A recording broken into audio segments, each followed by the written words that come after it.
It ain't easy being the boss, they say, or standing up for civil liberties in the face of dictators and institutionalized prejudice. It's probably not so easy going missing while doing those government honey dose either.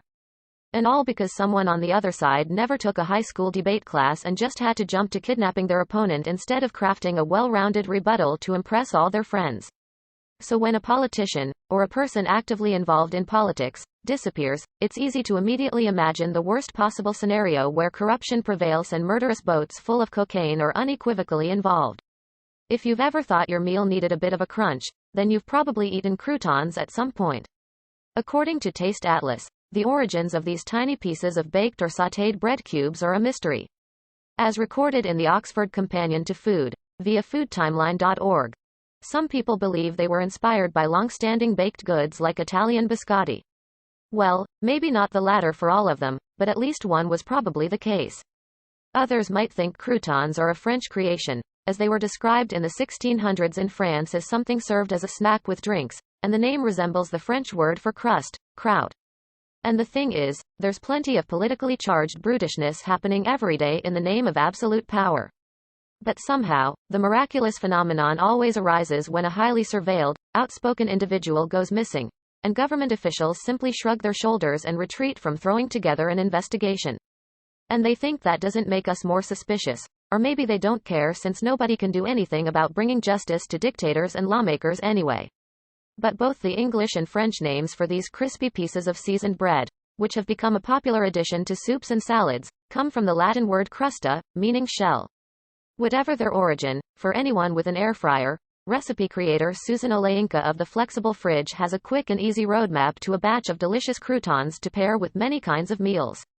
Now, let's take a look at how to create these crispy bread cubes in just 10 minutes. Gather your air fryer crouton ingredients. This is a pretty simple recipe, so you don't need much as far as ingredients go. You'll need 3 slices of sourdough bread about 6 by 3 inches each, plus extra virgin olive oil, salt, and Italian seasoning. If olive oil isn't your thing, Olejnika says you can also use rapeseed oil or avocado oil. Not always though, because sometimes Mother Nature gets the best of even powerful leaders and just drowns them and takes the bodies for herself. Thomas Hale Boggs and Nick Begich went for their last flight in the case of these 2 missing congressmen. The questions around their disappearance are less of a matter of what happened rather than where it happened. And any kind of sourdough bread works with this recipe, but Olejnika recommends the most pure for the best results. Per Politico, the lawmakers in question were freshman Democratic Representative Nick Begich and loudmouth Majority Leader Thomas Hale Boggs, who were out on a fundraising campaign in Alaska for Begich in 1972. After taking off from Anchorage in super questionable weather, the plane never made it to its destination in Juneau. Ingredients should really only be flour, water, and salt. No sugars, no sweeteners, no milk, no yeast should be inside the dough, she said. If you're up for it, you can always craft your own sourdough bread. More than likely, the petite 2-engine Cessna crashed either in the Gulf of Alaska or in the deep powder of the Chugach Mountains behind Anchorage. But even with the largest rescue mission in United States history at the time, which involved 90 aircraft that searched for over a month, the wreckage was never found, according to missing veterans. Unsurprisingly, the conspiracy theories came quickly, especially since Boggs was such a hot shot at the time and having a tussle with Jay. Just make sure to take a look at the mashed list of common mistakes people make when baking sourdough bread to avoid falling into the same traps. Chop your sourdough bread into squares. Place your sourdough bread on a large cutting board. If it's not pre-sliced, use a serrated knife to cut 3 slices that are a 1/2 inch wide each. Then cut the bread slices into 1/2 inch thick strips. Edgar Hoover over having his phone bugged by the FBI, per the New York Times. Boggs was also on the Warren Commission for the John F. Kennedy assassination, and he didn't buy into the report that the president was killed by one man. Some believed Boggs was killed in the plane crash to shut him up. And just a random fact to throw into the mix that might disprove any ill will towards the congressman. Both Boggs and Begich were re-elected to the House of Representatives after they were presumed dead, according to The Washington Post. Viktor Hanchar's busted Jeep and blood spatter was the last of him. Viktor Hanchar's disappearance definitely smells like dirty political scheming, especially due to his high status in the Belarus government. Finally, cut your strips into squares. Each cube should be about a 1/2 inch thick on each side. When it comes to cutting technique, move your knife in a saw-like motion and avoid pressing down on the bread, which squishes it. Instead, let the motion of the knife do the work. If your sourdough bread is freshly baked, just make sure it's room temperature, 68 degrees Fahrenheit, before cutting it. Season your croutons. Put your croutons into a mixing bowl and add extra virgin olive oil, salt, and Italian seasoning. Handchar wore plenty of hats during his largely successful political career that started in the 1990s, including Prime Minister of Belarus and Chairman of the Central Commission for Elections, per Euromaidan Press. Handchar blocked President Alexander Lukashenko from amending the constitution to elongate his presidential term and access to executive power. Try to pour or sprinkle each ingredient evenly over the bread to make mixing more effective. If you're not a fan of Italian seasoning, Oleinka recommends dried basil or dried thyme. And since Handchar had previously worked for Lukashenko's campaign in 1994, notes World Heritage Encyclopedia, it really rubbed the president the wrong way. For Mexican-inspired croutons, you can use paprika, onion powder, or garlic powder. Continue mixing the croutons until the pieces are evenly coated in the seasonings on all sides. Cook and store your croutons with your croutons ready to go. It's time to get them nice and crispy.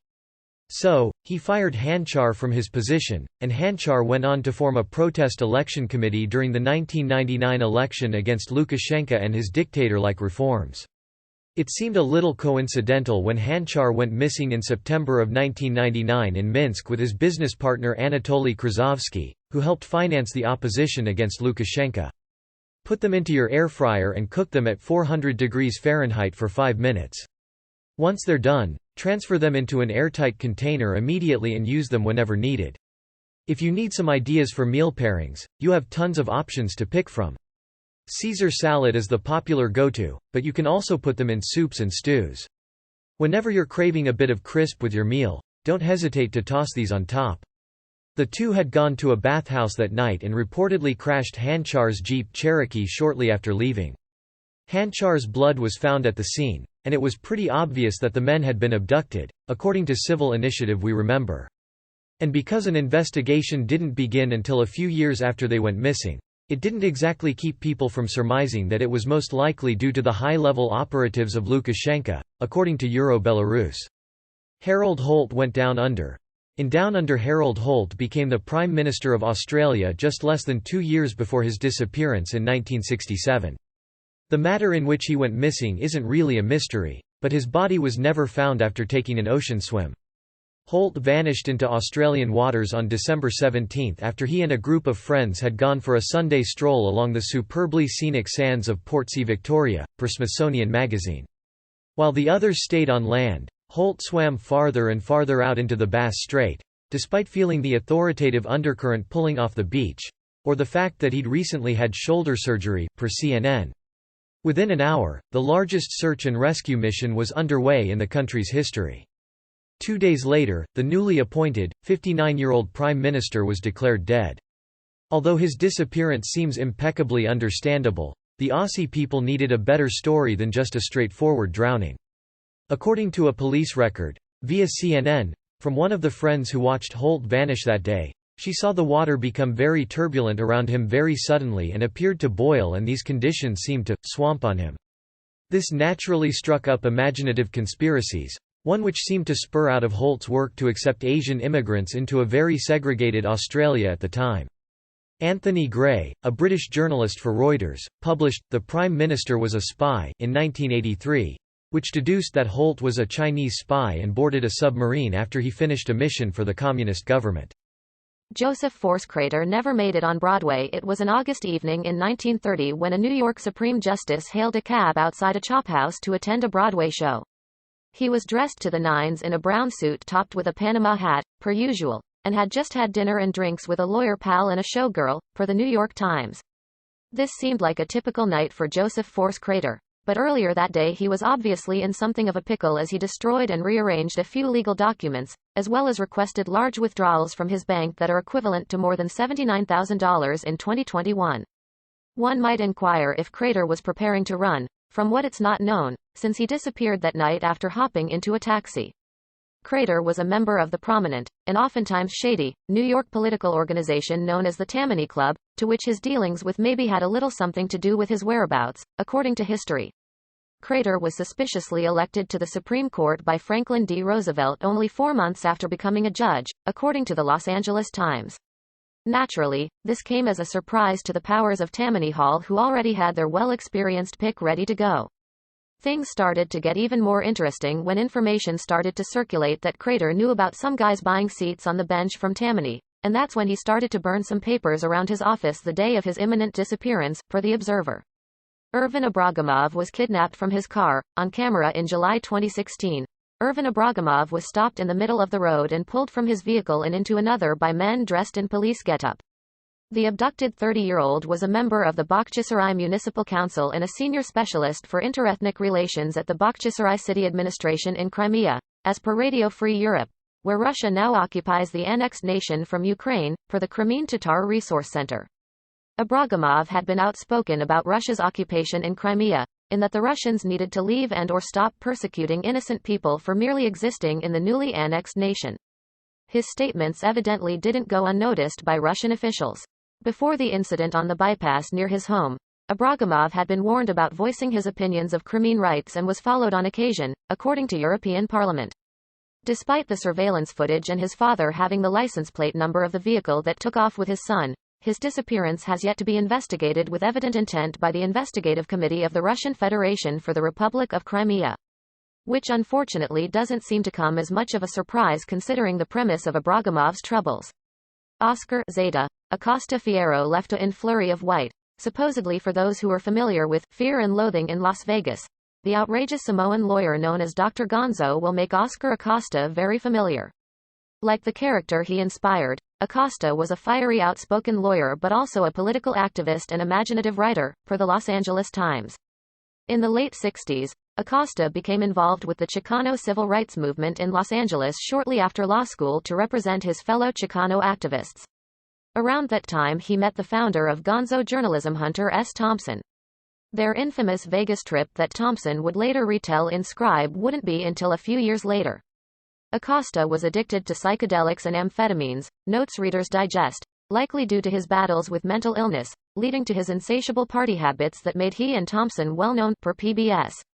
He wrote a couple books himself in the early 70s, including The Revolt of the Cockroach People, which didn't do as well as his first novel, The Autobiography of Buffalo Brown.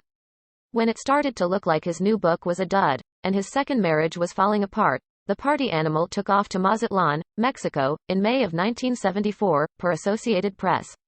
The last person who heard from him was his son, who said he was about to board a boat full of white snow. It was assumed the folks he joined for a cocaine float killed him, but given his wild temperament, not without a fight. Seham Surjiwa spoke out against violence in Libya. Seham Surjiwa was a member of the Libyan parliament who was forcibly kidnapped from her home in Benghazi in 2019. The night prior on national television, she denounced the commander of the Libya National Army, LNA, for his military campaign in Tripoli, per Amnesty International. The following day, the gunmen who raided her home were presumably sent by the commander she criticized, Khalifa Haftar. The abductors shot her husband in the leg and beat her son as they violently detained Surjiwa in front of them. She was never seen again, and it's presumed by sources and her family that she was executed the same day, according to the Middle East Eye. Benghazi's Interior Ministry sent out a statement that Haftar and the LNA had nothing to do with Surjiwa's kidnapping, which seems like a logical go-to for anyone who's been accused of a malicious crime they don't want to deal with. But her family strongly believes otherwise due to the signage that was spray-painted outside of their home that translates to, "Don't cross the line of the army," via The Independent. According to Reuters, Surjiwa is one of many political women who have been targeted, killed, and kidnapped in Libya, and some believe her forced disappearance may have connotations to keeping women out of the nation's government.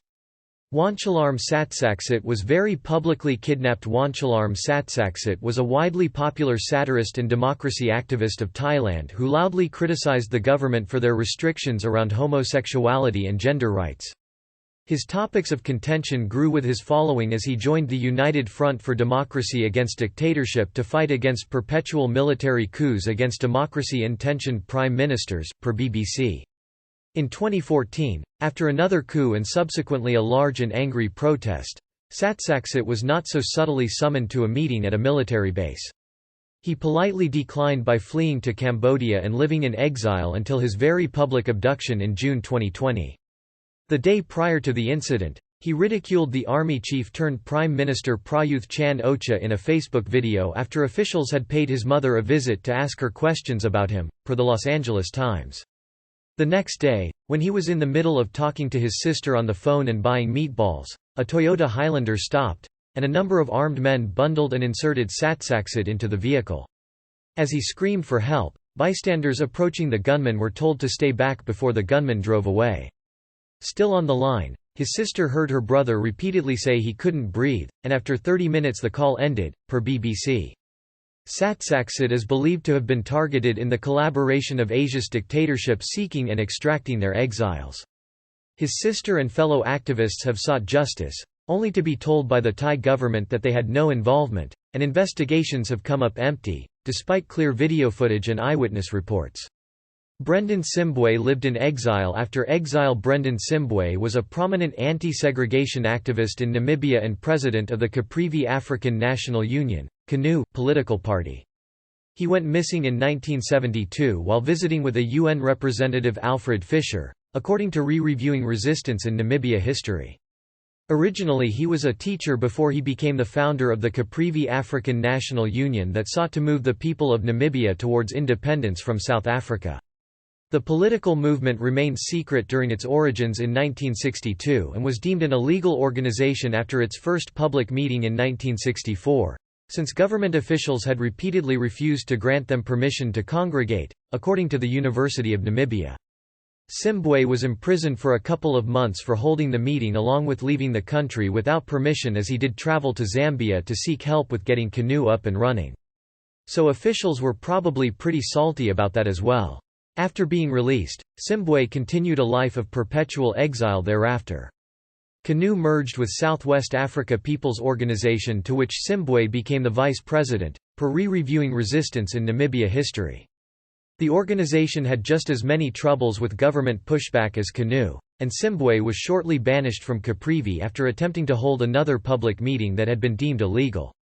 It has been presumed that he was killed by the South African security forces when he was finally granted permission to visit his home in Caprivi. Although his body was never recovered, Ilyas Ali allegedly yelled at a guy. And that was it for him. Ilyas Ali was a Bangladeshi lawmaker and secretary of the Bangladesh Nationalist Party (BNP), who went missing along with his driver in April 2012. According to the United News of Bangladesh, some believed Ali was detained by law enforcement who denied any involvement with him vanishing. There was also speculation that the opposing party, the Awami League, possibly had something to do with Ali's disappearance. However, in April, a standing committee member of the BNP said during a party meeting that Ali was not taken by outside institutions but from his own party members, according to the Daily Observer. The committee member, Mirza Abbas, said the night before Ali went missing, he had an unpleasant exchanging of words with a fellow party member, alluding that this may have led to his disappearance in some way. Abbas said in the meeting, "I got the information around 2:30 a.m. on that night when Ilyas disappeared. I immediately contacted the officials I knew, and they informed me that he, Ilyas, was being taken to Chattogram, as per the Daily Star." Abbas also claimed that those involved with Ali's disappearance are still working within the BNP, and if they are not removed, they will not move forward. For what reason Ali would be possibly kidnapped and detained by his own party members is still totally unclear.